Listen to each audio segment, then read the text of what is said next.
everyone here. I'm Mayra. I'm sure most of you readers have had the fortune of being blessed with amazing partners. I thought my husband Tyler was an amazing partner too, before the reality hit me with full force. He used to be a loving boyfriend, but everything changed after marriage. I discovered that he was a greedy man and he often made me buy him expensive things. Jay had a better job than him and he barely contributed towards anything. I should have left a long time ago when he started to get financially and emotionally abusive. However, a surprise pregnancy and my undying love for Tyler made me stay. Guys, it was a huge mistake. I won't even get into the details of how cruel and uncaring Tyler was during the pregnancy. He was of absolutely no help at all. Since I don't have any family, I heavily relied on my father-in-law Max and mother-in-law Vivian for support. Unlike many in-laws, they were actually very nice people. It was due to their help that I was able to safely give birth to my baby. However, things took a dark turn after my baby was born. I had a home birth and natural delivery. So Tyler and I didn't have to go through the hassle of hospitals. He didn't want me to spend money on hospital bills anyway. That would have been a red flag if I wasn't so blind in love. Because I ignored that, this is what happened after I gave birth. My baby was born at the break of dawn, and by night, Tyler had changed from being happy to just uncaring. I was nursing my baby when Tyler walked into our room and said, "Why are you still up with the baby? You need to go sleep right now. I'm sure your boss won't tolerate you being late for work." "What are you talking about, Tyler? I don't have work tomorrow. I'm on maternity leave." "Who said you get to have maternity leave? I'm sure I made it pretty clear that you need to get back to work as soon as possible." I really couldn't believe that I was having this conversation with my husband. Yes, he had been pushy about me going back to work soon, but it hadn't even been a full day since I gave birth. My hormones were already all over the place, and with a crying baby, my emotions were high. Not to mention the fact that I had a natural birth and was super exhausted. So I was very irritated by Tyler's words. I said, "Tyler, this is not funny at all. You need to keep your jokes to yourself, at least for a few days." "What makes you think that I'm joking? Am I laughing, Myra? Who told you this is a joke?" "Are you stupid or something, Tyler? I literally gave birth today. I can't go to work tomorrow." "Why? What seems to be the problem? I understand why you took maternity leave. You didn't want to work in case it ended up hurting the baby. However, the baby's born and safe now. I don't see why you shouldn't go back to work." Never in my life had I ever thought that my own husband would be so stupid. I thought that he knew what a terrible condition mothers can be in after giving birth. It was downright cruel to joke about this, let alone suggest something seriously. Now, my emotions were starting to get the best of me and I started to cry a little. I said, "Yes, the baby has been delivered, but my body has been through a lot. It is almost impossible for me to go to work tomorrow. You can't expect me to do this." "All I'm hearing are excuses, Myra. You are fit enough to move around, so you are fit enough to go to your desk job. It's not like you had a C-section or something."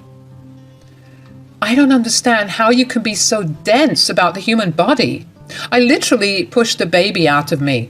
"Tyler, I need to recover. I will join as soon as I feel better. I don't understand why you are pushing me to go to work. It just doesn't make sense." I was really at the end of my wits. With a crying baby and a cruel husband, I felt like my life was becoming a nightmare. I was exhausted and Tyler wasn't making things any better. I should also mention that during this time, women tend to feel vulnerable, so they need a lot of support. But my husband was pushing me to go back to work and treat childbirth like an everyday bruise. It was annoying and disappointing. I also didn't understand why Tyler was so insistent on me returning to work. When he told me the real reason, I was shocked to my core. Tyler looked angry when he said, "You forgot about it, didn't you? Throughout this pregnancy, you only did what you wanted and had no regard for me. I made it clear that I need a new car by next month. If you continue to sit on your butt and be lazy, I won't be getting my car anytime soon." "Wait, what?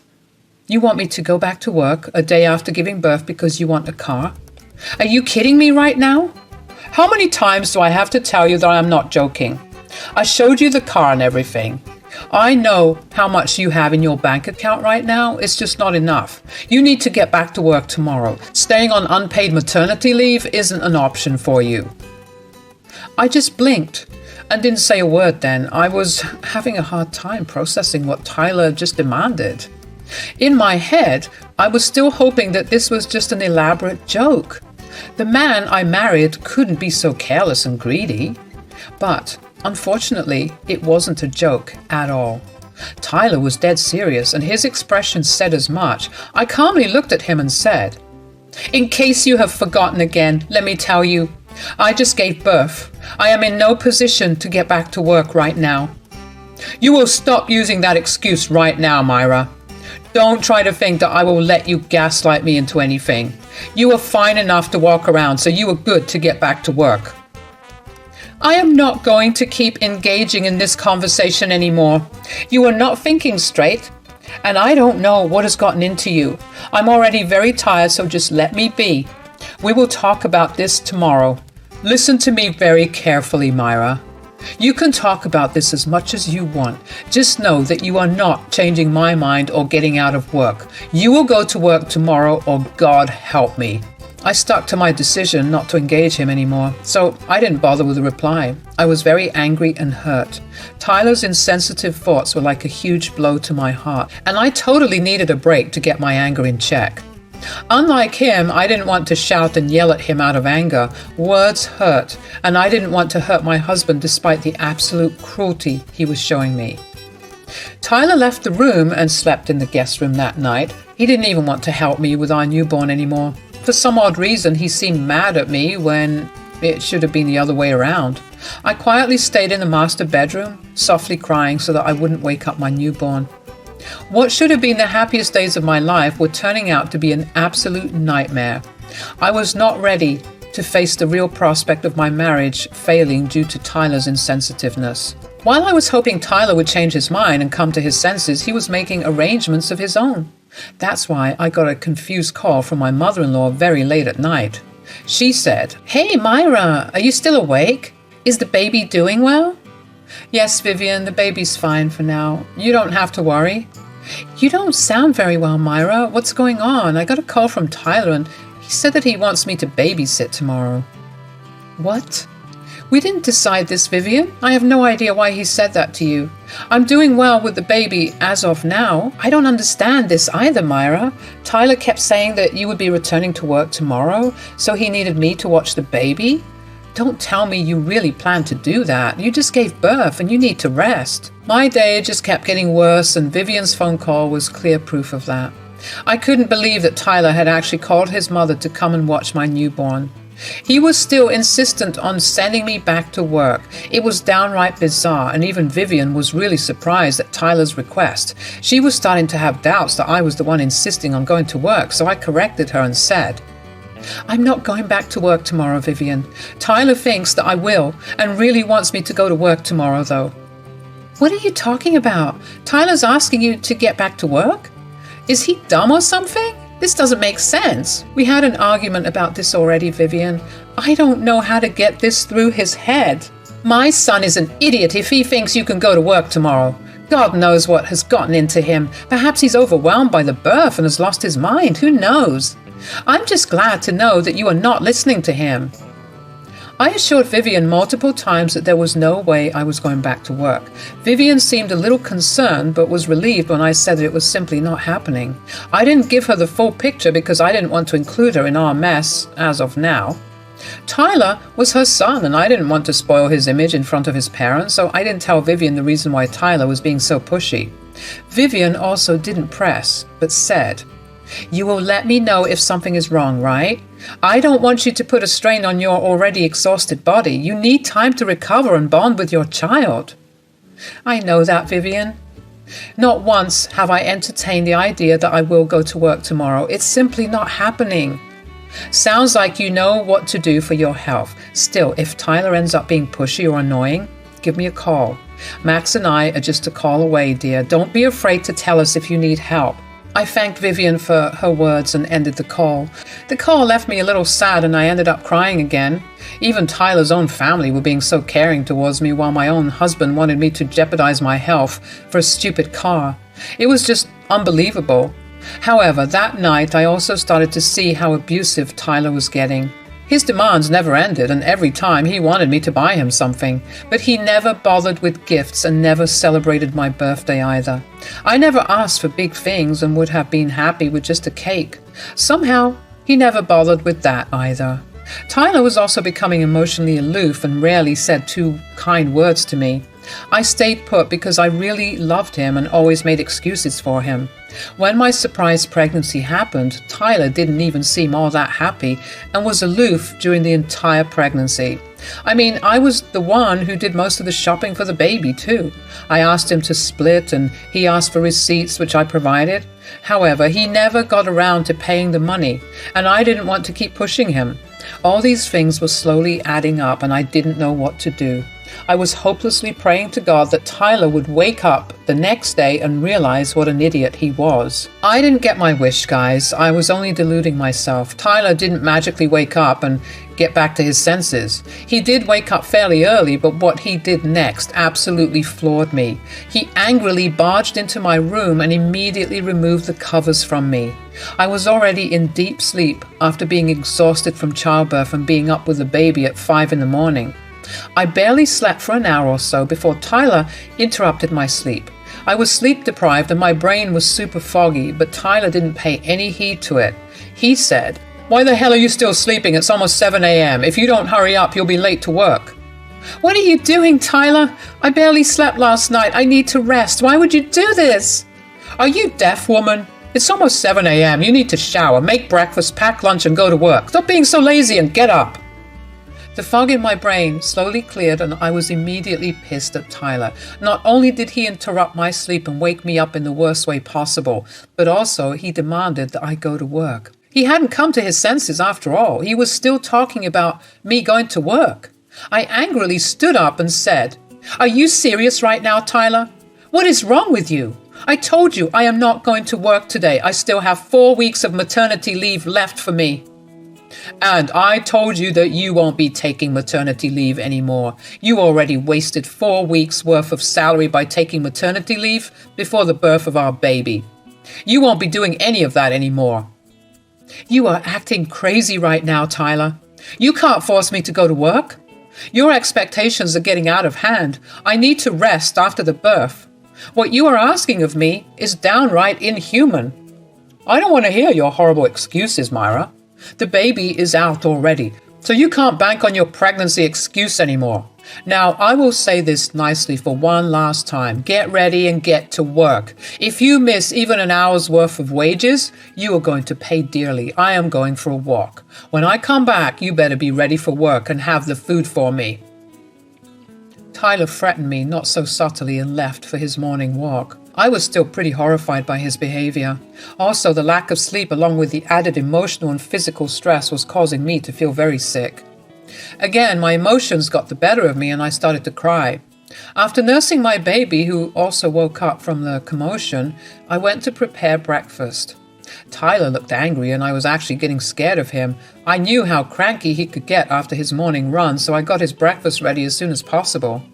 I even made his favorite salad so it would lighten him up and make him ready for a conversation.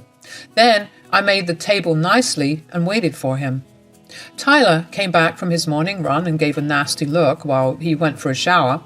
I was patiently waiting for him, hoping that he would have a calm conversation during breakfast. Even typing this out feels surreal now. I don't even know why I tried so hard when Tyler was being nothing but abusive.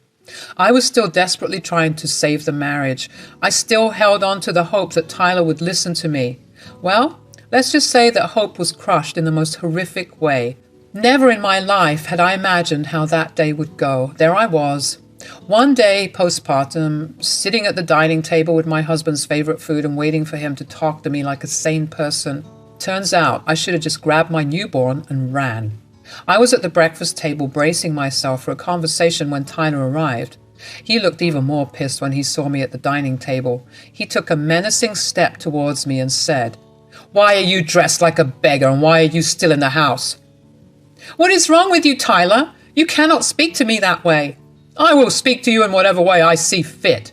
You will keep your nasty mouth shut and do what I ask you to do. Get up, get dressed, and leave.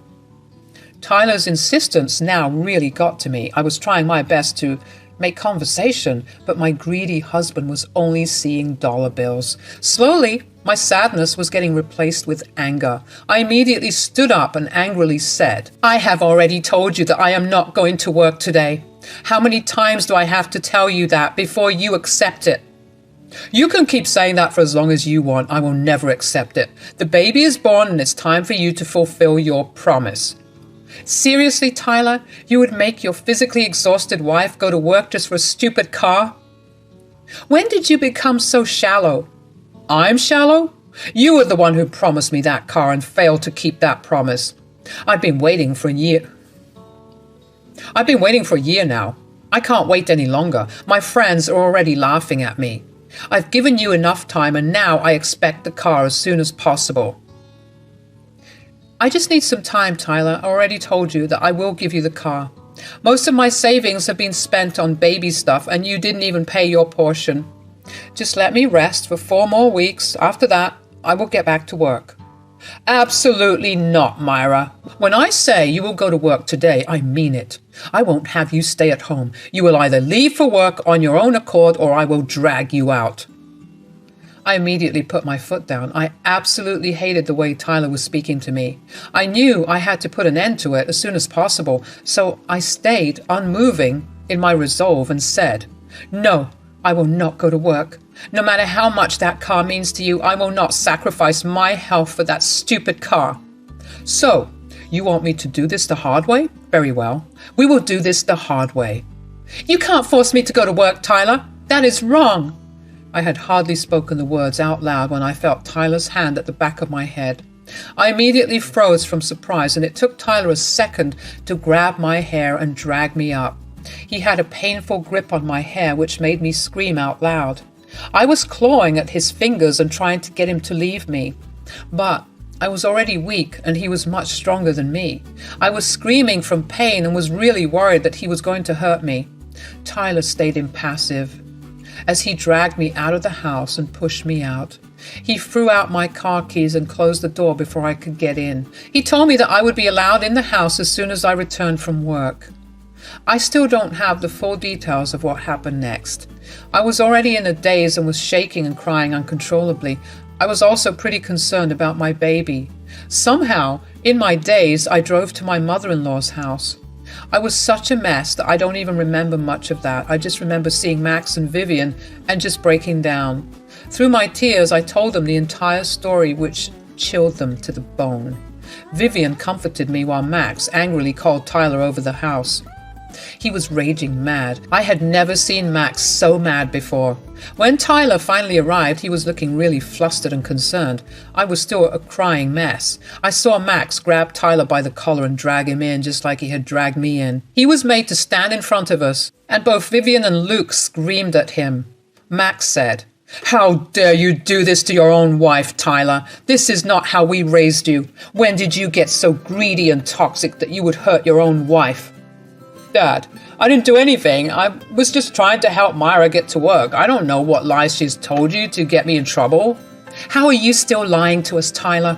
My friend, who you left the baby with, is your neighbor. She saw everything and heard everything because you were that loud. She also saw you drag Myra by the hair. My friend said that she almost called the cops when she heard Myra screaming."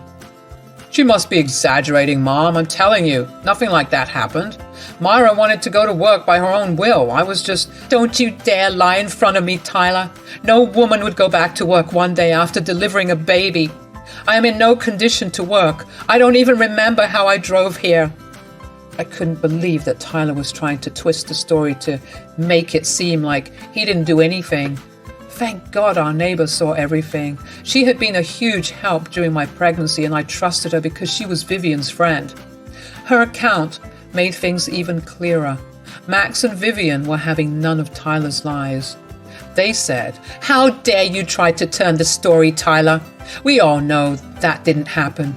My friend heard how you wanted Myra to go to work because you wanted a new car." You physically abused your wife for a freaking car, Tyler? What on earth is wrong with you? I'm ashamed to call you my son. Mom, Dad, you're overreacting. Myra had promised me the car, and she's the one being unfair to me. My friends are making fun of me for driving a beat-up car, and Oh, your friends are making fun of you, Tyler? Tell me then, what will be their reaction when they see you getting in a brand new police car? What? What are you talking about, Dad? We will be calling the cops and getting you arrested for domestic violence. Tyler's eyes went wide as he saw his mother calling the cops. He tried to get to her to snatch away her phone, but Max kept him subdued. While Vivian called the cops, Max had some more consequences for Tyler. Tyler said, No, you can't get your son arrested. You can't do this to your own child. I will not shelter a criminal and a wife-beater. Even if it is my son, you have disappointed us and done more damage than you could imagine. No, Dad, I can't go to jail. I'm your son. I'm your heir. We don't need an heir, Tyler. We are not that rich. Besides, I've decided to disinherit you as well. You don't deserve to be called our son, let alone get our assets. Everything will go to your child. Tyler just couldn't stomach what he heard. Vivian had already called the cops, who were on their way. Meanwhile, Tyler was crying and begging his parents not to cut him off or call the cops. He even begged me for forgiveness and tried to guilt-trip me into forgiving him. I simply stayed ice cold and silent till the cops came. When the cops arrived, I told them that I would be pressing charges. It's been a while since Tyler and I got divorced. Yes, I divorced him for what he did to me. Besides, he was already being a bad father, so I didn't want him around my kids. I got full custody due to the domestic violence case, and Tyler got 6 months of prison. He also paid a hefty fine for which he had to sell his old car. Now, I live with Max and Vivian, who have cut off Tyler for good. Tyler is now living the trailer life while working 2 jobs. He barely sends child support, and I am on my way to get his rights terminated. For now, I am safely surrounded by my in-laws, and my son is growing up healthy and loved. Pray for me so that I can get rid of his birth father and give him a new life with a bright future.